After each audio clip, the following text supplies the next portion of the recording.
네, 도르트 신조 강의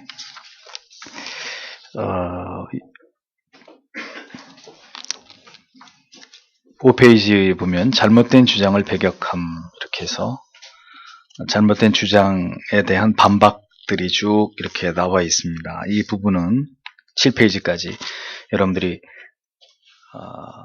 이 앞부분에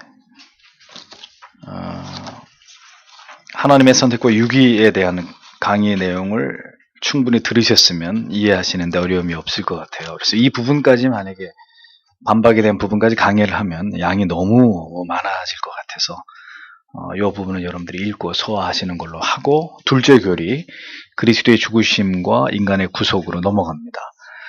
그래서 둘째 교리 그리스도의 죽으심과 인간의 구속 제1장을 같이 읽겠습니다.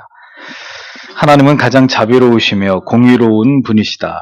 그의 공의로우심은 그의 말씀 안에서 스스로를 계시하셨듯이 그의 무한한 어미에 어긋난 우리의 죄가 벌을 받아 마땅하다는 사실을 요구하신다. 즉 우리의 육과 영혼에 있어서 일시적으로 뿐만 아니라 영원한 징벌을 요구하신다는 것이다.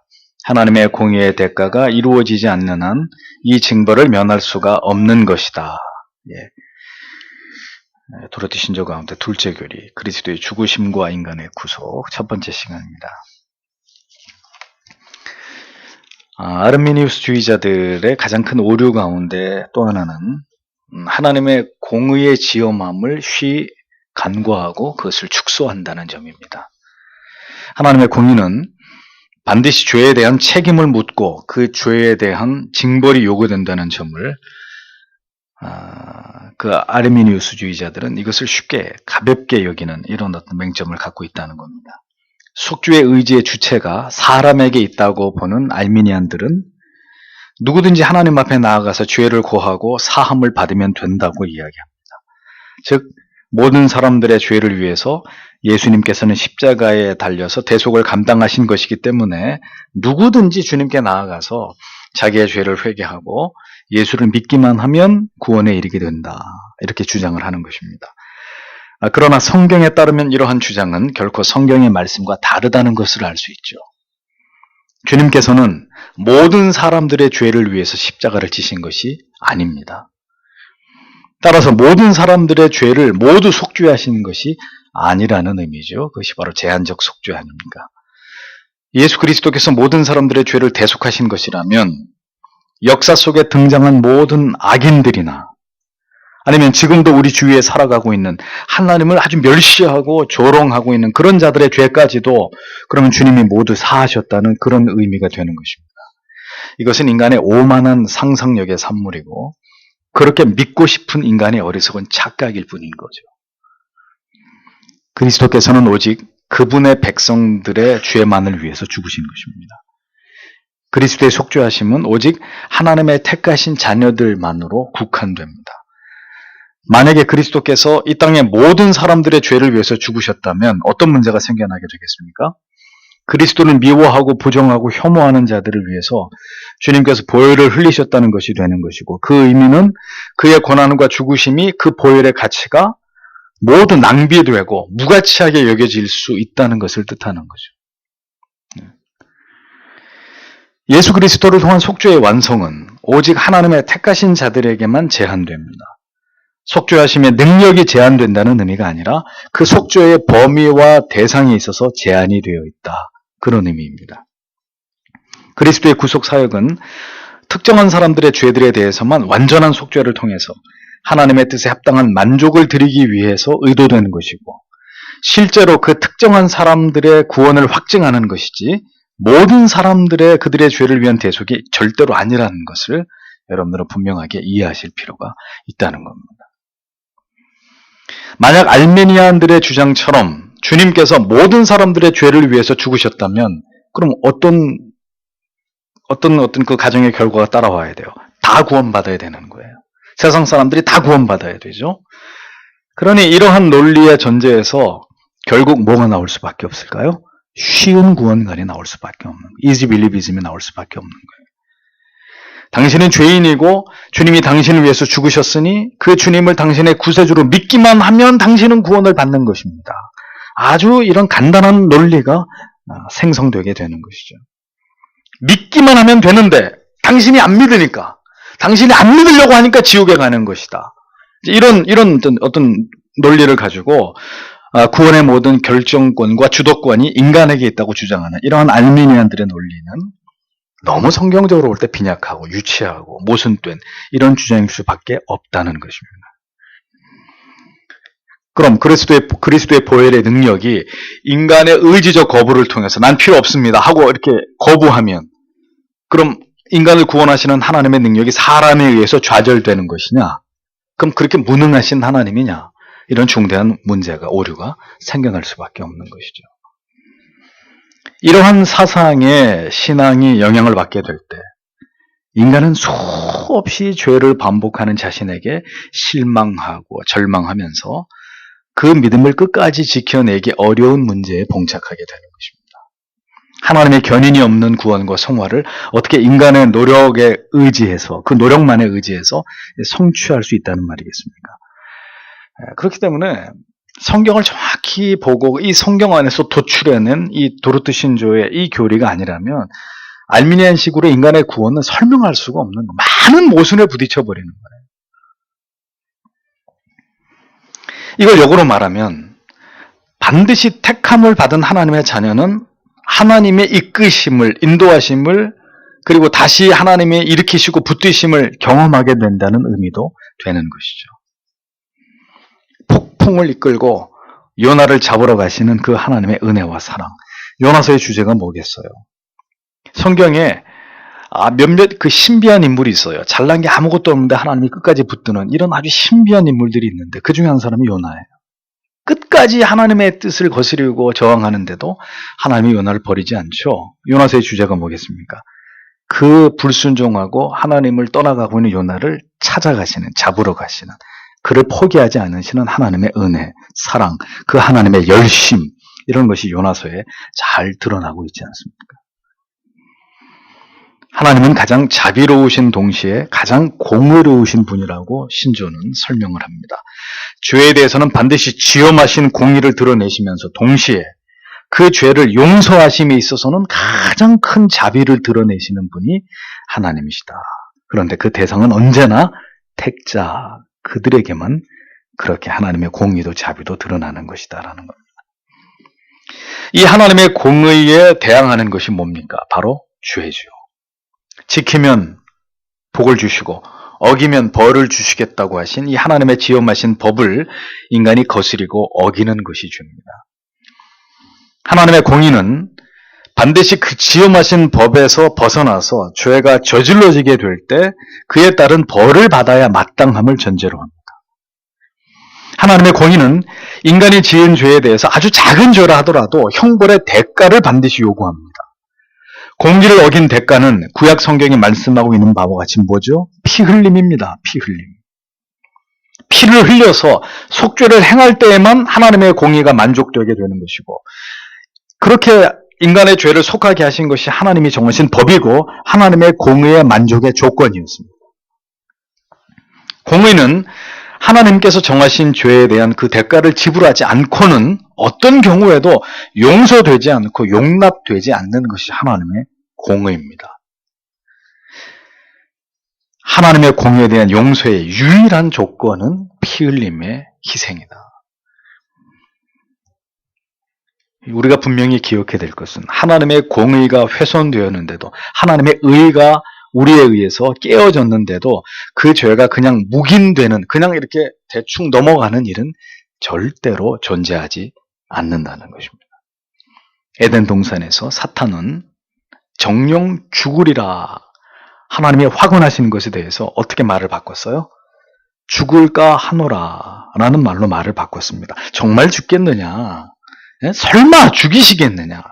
하나님께서 과연 그렇게 하실 까닭이 있겠느냐? 너희를 사랑하는데. 이런 거짓되고 속이는 말로 첫 사람들을 속였습니다. 사탄은 지금도 죄인들의 영혼 속에 똑같은 교활한 속삭임으로 우리를 유혹합니다. 정말 이게 죄일까? 정말 그 죄의 대가를 하나님이 너에게 그렇게 물으실까? 이런 것도 하나님께서 죄라고 그렇게 간주하실까? 다른 사람들도 다 그렇게 살고 있고 많은 그리스도인들도 그렇게 믿고 있는데 그것이 정말 죄가 된다는 말인가? 이런 의문들, 의심들을 끊임없이 우리 안에 만들어냅니다. 여러분, 복음주의의 교황이라고 말하는 존 스튜어트가 몇 년 전에 죽었죠.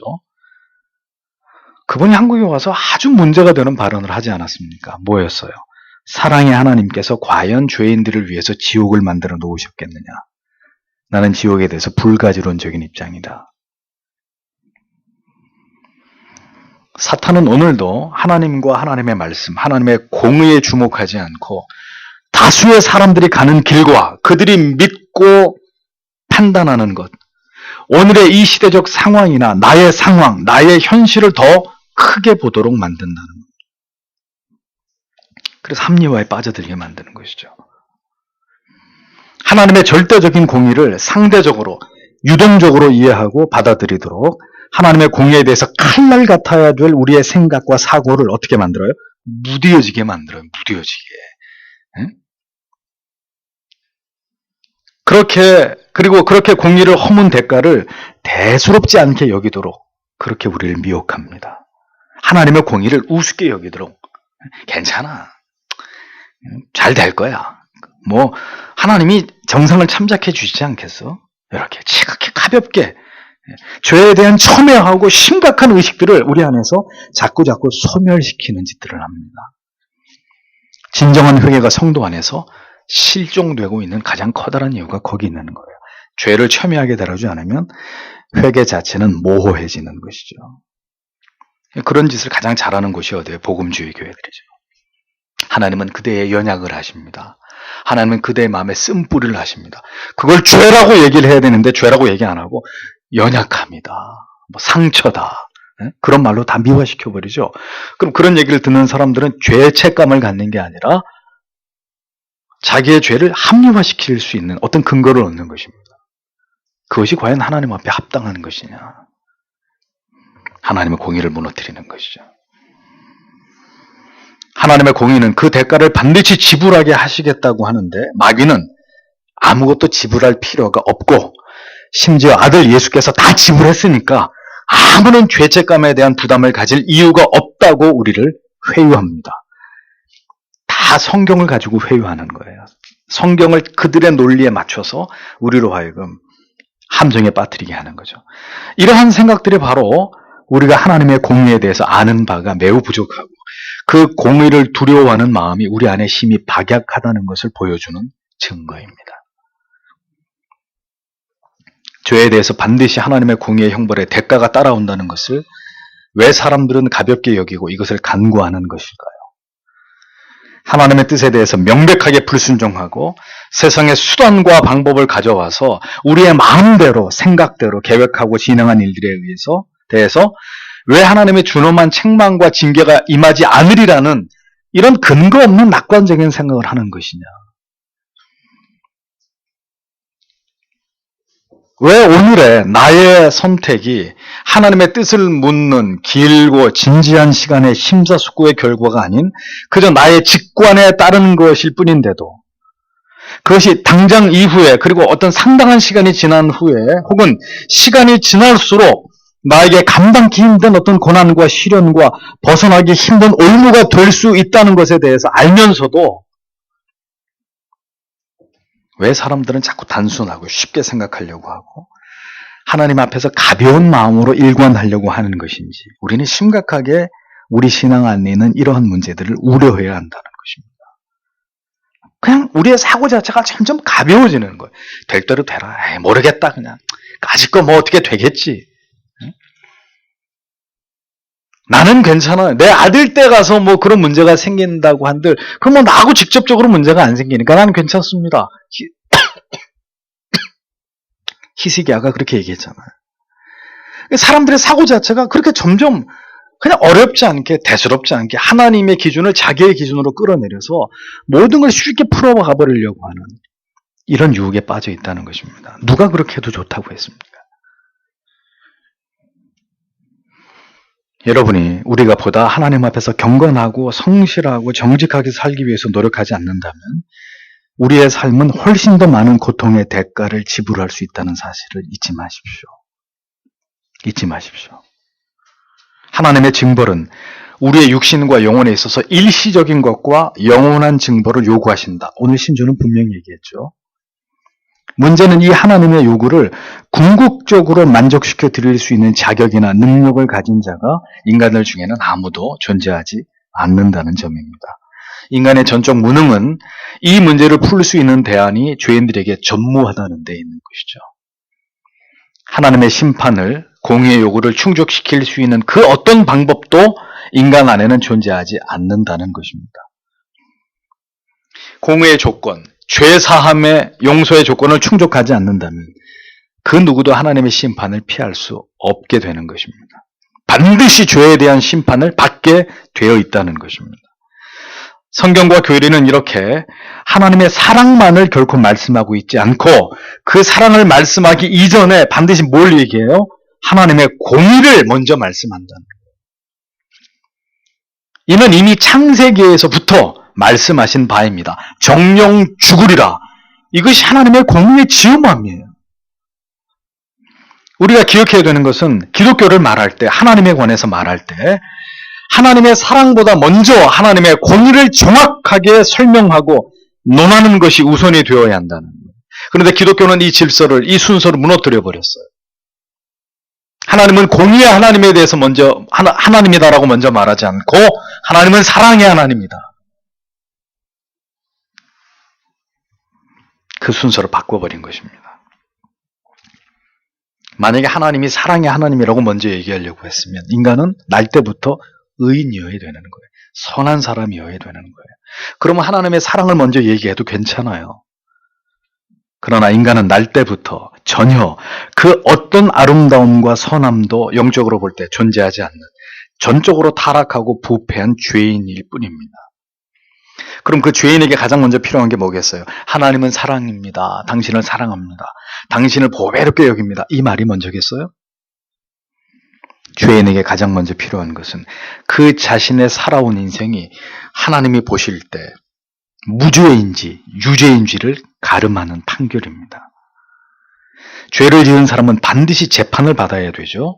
그는 공의를 어긴 죄인이기 때문입니다. 그러하듯이 하나님의 율법 아래서 자신의 죄를 발견하게 된 죄인은 하나님의 준엄한 심판이 있다는 것을 깨닫게 되고 그것을 두려워해야 되는 것이고, 그래서 영적으로 각성되어서 심판을 피할 수 있는 길이 그러면 무엇인가를 찾아야 되는 것입니다. 그리고 이는 자신의 노력과 선행으로 될 수 없고 반드시 하나님께서 마련해 놓으신 길 외에는 없다는 사실을 깨닫게 돼야 되는 거죠. 알아야 되는 거예요. 그래서 하나님께서 그 길을 보여주시기를 간구하고 찾는 이런 단계까지 그 마음이 움직여 가야 됩니다. 사람에게 하나님께 이성과 논리를 주신 이유가 뭐겠어요? 그렇게 자신의 영혼의 문제를 하나님의 말씀에 근거해서 진지하게 사유하라는 것입니다. 고민하라는 것입니다. 죄에 대한 인식은 하나님의 공의에 대한 인식의 뚜렷함에서 비롯되게 되어 있습니다. 거울에 얼굴을 비춰보는데 조명을 끄고 어두운 방 안에서 거울을 비춰보면 내 얼굴을 자세히 볼 수 있겠습니까? 불가능한 이야기죠. 조명을 환하게 아주 밝은 태양빛 아래서 거울에 비춰진 내 모습을 보면 적나라하게 얼굴에 작은 땀 구멍까지 그대로 다 드러날 거 아니에요? 그런 원리인 것입니다. 죄에 대한 뚜렷한 인식은 하나님의 공의에 대한 뚜렷한 인식에서 비롯되는 것이다. 그러니까 하나님의 공의에 대한 인식 없이 죄를 정확하게 인식하는 일은 인간 안에서 일어날 수 없다는 거예요. 그런데 어떻게 죄인인 걸 깨닫게 한단 말입니까? 하나님의 공의에 대한 인식이 불투명하게 될 때 죄를 인식하고 죄에 대한 두려움과 혐오의 감정을 갖게 되는 것은 피상적일 수밖에 없는 거예요. 그러므로 이러한 하나님의 공의, 죄의식, 하나님의 심판에 대한 두려움, 죄사하심의, 용서하심의 은혜에 대해서 절박하고 간절함이 생겨나지 않고는 결코 하나님의 사랑을, 십자가의 구속의 은총과 사랑을 실감하기 어려운 것입니다. 그렇게 돼 있어요. 신앙은 반드시 그래요. 이런 지금 제가 설명하는 이런 원리들을 초월해서 어떻게 신앙이 갖추어질 수 있는 그런 일은 일어나지 않아요. 이 점에서 성령께서 이렇게 죄인들 가운데서 역사하시고 그렇게 우리의 영혼과 마음을 이끌어 가시는 것은 필연적인 것이고, 그렇다 하더라도 그럼 하나님이 알아서 다 끌고 가시겠네 라고 우리는 그럼 뒷짐지고 가만히 있어야 되느냐, 그것이 아니고 우리는 하나님께 이러한 참된 구원과 믿음으로 우리를 이끄심이 있기를 간절히 기도해야 되는 것이죠. 성경은 이 두 가지를 다 이야기하고 있는 것입니다. 왜 신앙이 점점 관념화되어 가고 종교적인 관성과 습관으로 우리 안에 자리 잡게 되는 것일까요? 이렇게 하나님의 공의의 어떤 두려움과 그 공의의 만족의 조건, 그 조건으로서의 형벌 아니면 죄를 씻을 수 있는 유일한 길로서의 예수 그리스도, 이러한 주제들에 대해서 믿음을 갖고자 하는 사람들이 무지하기 때문이고, 이러한 구원과 관련된 올바른 지식과 주제들에 대해서 심각하게 들을 수 있는 기회를 오늘날 교인들이 교회를 통해서 쉽게 얻지 못하기 때문이라는 겁니다. 그 결과 이러한 영적인 깊은 고뇌를 가지고 진지하게 자기의 영혼의 문제를 다루고 성찰하지 않는 그런 일들이 일어나게 되는 것이고, 따라서 어떻게 돼요? 교회는 다수의 교인들을 양산해내는, 그냥 기독교라는 종교를 알고 있는 다수의 교인들을 양산해내는 그런 구조에서 벗어나지 못하는 상황이 되는 것이죠. 교회가 하는 이유가 뭐예요? 그렇게 하나님의 공의 앞에 칼날같이 자기의 죄를 깨닫고 십자가 앞에서 죄를 회개하는 뜨거운 눈물을 흘리기 위해서 교회에 가는 게 아니라 힐링 받으려고, 뭔가 좋은 아주 감동적인 얘기를 듣고 마음의 편안함을 누리려고 교회에 오는, 종교적인 서비스를 받으려고, 그런 것을, 그런 교회를 다니는 사람들은 하나님을 신앙하고 있는 것이라고 착각하고 있는 것입니다. 오늘의 우리의 신앙의 화두는 얼마나 가볍습니까? 얼마나 가볍게 이를 데 없는 주제들로 일관하면서 잠시의 찰나의 즐거움과 평안과 행복만을 갈구하는 일로 만족하고 있는지를 생각해 볼 필요가 있습니다. 자신의 죄의 문제를 진지하게 대면하고 자신에게는 하나님의 심판을 피할 수 있는 아무런 능력이 없음을 절감하는 것에서부터 구원의 서정은 시작되는 것입니다. 속죄에 대한 필요성을 절실하게 깨닫게 될 때 우리에게 열어주신 하나님의 공의의 요구를 충족시켜 드릴 수 있는, 죄를 씻을 수 있는 유일한 길이신 예수 그리스도를 갈구하게 되어 있는 것이죠. 그리고 마침내 성령의 역사하심으로 복음 안에서 구속의 은혜와 사랑을 발견하고 자신이 그 구속의 은총과 언약 안에 있음을 깨닫게 될 때 비로소 생애적인 기쁨과 감격과 감사가 복받치는 그런 신자로 거듭 태어날 수 있게 되는, 그게 바로 진정한 신앙이라는 것입니다. 그러니까 잘 보세요. 예수님의 제자들이 사람들에게 복음을 전하면서 회심시킬 때 그 도구가 뭐였냔 말이죠. 성령이 사도들과 함께 있지만 사도들이 뭔가를 보여주고 들려주고 후 해서 뒤로 다 넘어뜨리고 그렇게 해서 예수 믿겠어요? 아니에요. 아주 분명한 복음을 전했어요. 베드로가 하루에 5,000명씩 회개시킬 때도, 스데반이 그렇게 힘있게 복음을 외칠 때도 다른 거 없었습니다.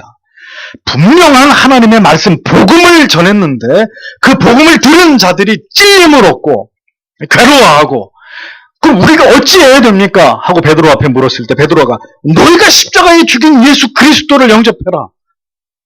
너희가 죄인이라는 걸 깨닫고 그 예수 그리스도를 믿어야 된다.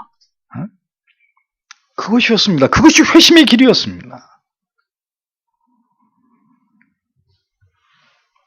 그때나 지금이나 하나님의 말씀을 통해서 오늘도 영혼이 살아나는 일들이 일어나는 거예요. 내 힘으로는 도무지 벗어날 수 없는 한계의 상황에 갇혀서 아무도 나를 도울 수 없고 나를 돕지 않는 절대적인 절망과 고독의 상황을 여러분 경험해 보신 적이 있으신가요? 저는 여러분들을 사랑하기 때문에 이런 말씀을 드립니다. 단 한 번이라도 좋으니 여러분 인생 속에서 그런 날들을 경험해 보실 필요가 있습니다. 그것이 현실의 문제라면 그러한 결핍과 큰 고난과 절망의 문제 속에서 깊이 하나님을 만날 수 있기 때문이에요. 만약 그러한 어떤 절대 절망과 깊은 마음의 어떤 상함과 괴로움이 바로 자신의 근원적인 죄의 문제로 말미암은 것이라면 그것은 바로 여러분이 생애적으로 예수 그리스도의 십자가의 은혜와 하나님의 말로 닿을 수 없는 사랑을 경험할 수 있는 절호의 기회가 된다는 것을 기억하셔야 합니다. 겸손해지지 않고는 하나님을 배울 수 없는데, 인간은 스스로 겸비해지는 법을 모르니 하나님이 고난을 통해서 하나님께서 우리를 한없이 겸손하고 가난한 심령 되게 만드시는 거예요. 그래서 고난이 유익인 거예요. 처절하게 낮아져서 정말 하나님을 향해서 하나님 살려주십시오. 하나님 살아계신다면, 나를 사랑하신다면 부디 이 가운데서 나를 하나님 건져주십시오. 이런 절규에 가까운 기도를 하나님께 드리는 것을 통해서 그 무지한 어둠 속에 있는 영혼이 그 빛이신 하나님과 만남을 갖게 되는 어떤 역사적인 순간이 일어나게 되는 것이죠. 그것에 대한 수많은 그 영혼의 어떤 그 고백이 어디에 나와요? 시편에 나오는 거죠. 시편에 다윗이 구구절절히 그 괴로움과 고통 속에서 하나님을 향해서 기도하는 그 수많은 기도의 제목들을 보십시오. 그런 영혼의 그런 상태에서 절대자를 바라볼 때 여기서 뭔가가 일어나는 거예요. 어떤 역사가 일어나는 거예요. 생애적인 어떤 놀라운 어떤 하나님과의 랑데뷰가 일어나는 거죠. 신자는 그것이 필요하다는 것입니다. 저는 부디 그런 은혜가 여러분 모두에게 찾아오게 되기를 소망합니다. 마음을 시시때때로 주님께 두십시오. 그리고 우리를 긍휼히 여기사 그러한 은혜 베풀어 주시기를 간절히 사모하셔야 돼요. 제가 많은 책들을 읽으면서 그 시대와 이 시대를 비교할 때 가장 우리를 불안하게 만드는 것은 무엇이냐? 과거의 청교도 시대에는 많은 사유의 시간과 여유가 있었습니다. 정서 자체가 그랬습니다. 왜? 우리처럼 이렇게 많은 것들을 화려한 시각적 정보를 통해서 받아들이는 그런 시대가 아니었어요. 그 시대는 주로 듣는 것으로 많은 정보를 받아들여야 되는 그런 시대였습니다. 그러니 어떤 기능이 발달할 수밖에 없겠어요? 들음으로써, 그리고 그 들은 것을 오래 곱씹어서 그것을 사유함으로써 자기 것으로 만드는 이런 능력이 지금보다 탁월했겠죠. 그러니 진리가 더 깊이 들어갈 수 있었던 것입니다. 지금은 그럴 여유가 없어요. 한 몇 초만 해도 수십 장의 빠른 화면이 전개되고 지나가면서 우리에게 정보를 제공해주는, 이미 거기에 이 현대인들이 길들여져 있기 때문에 뭔가 불을 끄고 조용한 시간에 하나님의 말씀을 깊이 자기 내면으로 가지고 들어가서 그것을 붙들고 영혼의 깊은 고뇌를 할 수 있는 이런 여유가 없단 말이에요. 어떻게 돼요? 가볍게 이를 데 없는 사람들은 사유가 필요 없어요. 모르는 건 내 입으로 다 물어보면 끝나는 거고. 응? 이것이 위기라는 것입니다. 그러니 여러분, 오늘도 이렇게 하나님의 말씀을 1시간 동안 주의 깊게 듣는 것이 이렇게 힘들고, 또 다시 주중에 이 말씀을 또 끄집어내서 또 한 번 듣고, 이런 것들이 우리에게 너무 힘들잖아요. 그럼 어떻게 되겠어요? 우리의 영혼이 하향평준화될 수밖에 없는 거예요. 점점 그렇게 진리를 새겨 듣고 그것을 가슴으로 녹여내면서 그것을 내 영혼과 흡착시켜서 거기서 뭔가 생명의 에너지를 얻으려고 하는 이런 일들은 점점 가물가물해지는 것이고, 자꾸 보는 재미, 보는 즐거움, 안목의 쾌락에 길들여지면서 점점 이 거룩한 사회의 능력은 우리에게서 사라지고 마는 것입니다. 그럼 어떤 사람이 된다고요? 가벼운 사람. 그냥 덮어놓고 믿어. 그냥 좋은 게 좋은 거고, 쉬운 게 좋은 거고, 편한 게 좋은 거고, 재밌는 게 좋은 거고, 그런 신앙으로 갈 수밖에 없다는 겁니다. 십자가는 죄를 향한 지엄한 공의와 또한 하나님의 부르심 앞에서 자신의 실존과 죄를 깨닫고 주께로 돌아와 엎드리는 자들을 향한 불붙는 긍휼과 자비가 그 양면을 채우고 있는 거예요. 십자가의 이쪽은 사랑이고 이쪽은 공의고, 그렇게 깊이 율법과 은혜 사이에서 진실되게 십자가를 경험하는 자라야 평생에 그 십자가만을 자랑하고 붙드는 자가 될 수 있는 것입니다. 때때로 죄 아래서 우리가 또다시 넘어져서 만신창이가 되는 일이 있게 된다 하더라도 우리는 다시 그 십자가 아래서 오뚜기처럼 일어나게 되는 그런 은혜를 누릴 수 있는 것이에요. 이런 모든 은혜는 그 구원의 모든 서정 속에서 성령이 우리 안에 역사하시는 그 모든 회심에 이르는 역사들이 충실히 우리 안에서 이루어지고, 그렇게 하나님의 은혜의 당금질을 받은 사람들의 영혼 가운데서 일어나는 일들입니다. 그래서 몇백 년 전에 그렇게 하나님을 잘 신앙하려고 했던 사람들은 이러한 가치들을 성도들에게 최대한 성경적으로 바르게 가르치고, 그것을 위해서 하나님 앞에 진지하게 기도하도록 그렇게 수많은 교리의 문항을 만들어서 가르치고 이해시키고 설명하고, 그래서 그들의 정서와 소망이 그 하나님의 말씀과 교리를 따라갈 수 있도록 그렇게 최선의 노력을 다했던 것입니다. 그들은 그 믿음으로 성공했습니다. 그 이유는 많은 사람들이 진정한 회심을 경험하고 그 십자가의 은혜에 사로잡혀서 정말 뚜렷한 신앙의 족적을 남기고 그렇게 하나님 앞에 갔기 때문에, 그럼 지금의 교회는 대부분이 실패하고 있습니다. 그 이유는 진지하게 회심하는 사람들의 수가, 정말 참된 구원이 무엇인지를 경험하는 사람들의 수가 급격히 감소하고 있기 때문이죠. 원인은 어디 있겠습니까? 하나님의 말씀을 하나님의 말씀으로 선명하게 듣고 깨닫고 가르치는 일이 교회 안에서 점점 사라지기 때문이라는 겁니다.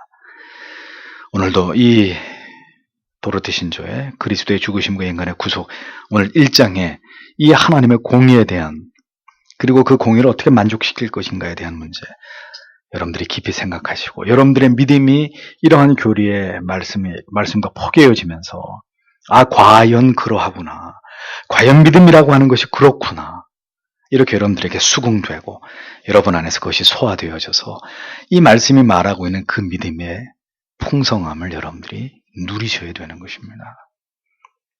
가벼워지시면 안 돼요.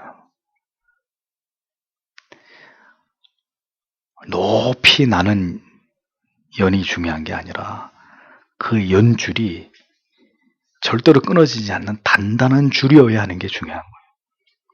연이 보이지도 않을 만큼 쫙 바람을 타고 올라갔는데 연줄이 약한 연줄이에요. 뚝 하고 끊어지면 그 줄 끊어진 연은 어떻게 되겠어요? 결국은 추락하는 것만 남아있는 거예요. 어디론가 날아가서 주인에게로 다시 돌아오지 못하는 어디론가 날아가 버려서 그것으로 끝이 나버리겠죠? 신앙은 그런 것이 아닙니다. 오늘도 여러분 이 말씀을 생각하시면서 우리의 믿음이 이 가르침과 함께 같은 방향을 향해 나아가도록 하나님 우리에게 은혜 주시기를 기도하기를 원합니다. 다 같이 기도하겠습니다.